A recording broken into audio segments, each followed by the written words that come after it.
ഈശോമിശിഹായ്ക്ക് സ്തുതിയായിരിക്കട്ടെ. വിശുദ്ധ യോഹന്നാൻ അറിയിച്ച സുവിശേഷം 7-ാം അധ്യായം 4-ാം വാക്യം. പരസ്യമായി അറിയപ്പെടാൻ ആഗ്രഹിക്കുന്നവൻ രഹസ്യമായി പ്രവർത്തിക്കുകയില്ല. ഇത് ഞാനും എൻ്റെ ഈശോയും തമ്മിലുള്ള വ്യത്യാസം ഈ വചനത്തിൽ കൃത്യമായിട്ട് നമുക്ക് കാണുവാനായിട്ട് സാധിക്കും. നമ്മളൊക്കെ പല പ്രവർത്തനങ്ങൾ ചെയ്യുന്നത് എന്തിനു വേണ്ടിയാണ്? പരസ്യമായിട്ട് അറിയപ്പെടാനായിട്ട്.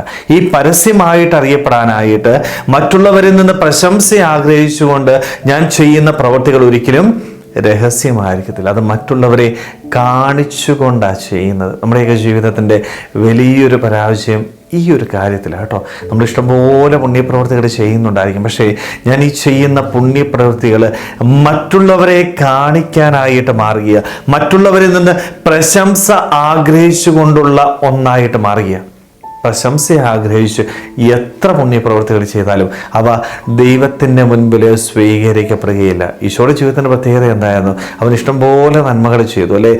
പല അത്ഭുതങ്ങൾ ചെയ്യുമ്പോഴും അവൻ എന്താ പറയുന്നത്?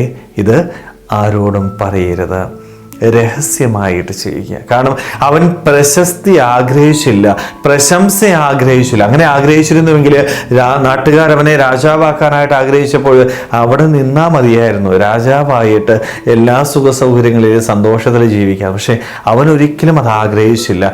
എളിമപ്പെട്ട് ജീവിക്കുവാനായിട്ട് അതുകൊണ്ട് തന്നെ അവൻ വചനത്തിലൂടെ നമ്മളോട് പറയുന്നുണ്ടല്ലേ, നിന്റെ വലത് കൈ ചെയ്യുന്നത് ഇടത് കൈ അറിയാതിരിക്കട്ടെ. അത്രമാത്രം രഹസ്യമായിട്ട് നന്മകളും പുണ്യപ്രവൃത്തികളും ചെയ്യുമ്പോഴാണ് നിന്റെ ജീവിതം ദൈവ തിരുമുൻപിൽ സ്വീകരിക്കണം. രഹസ്യങ്ങൾ കാണുന്ന പിതാവ് നിനക്ക് പ്രതിഫലം നൽകും. സ്നേഹമുള്ളവരെ, ഈ ഒരു ചിന്ത എൻ്റെ ജീവിതത്തിലുണ്ടോ എന്ന് നമ്മൾ ആത്മശോധന. നമ്മൾ ഓരോ കാര്യം ചെയ്യുമ്പോൾ എന്തിനാണ് ഞാനിത് ചെയ്യുന്നത്?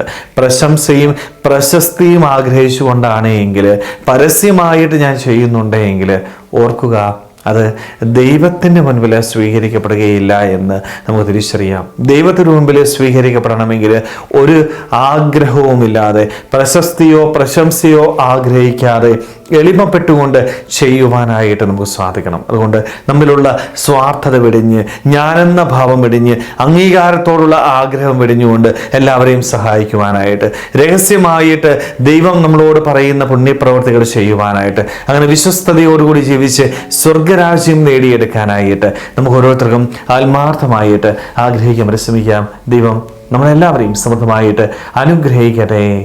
ആമേൻ.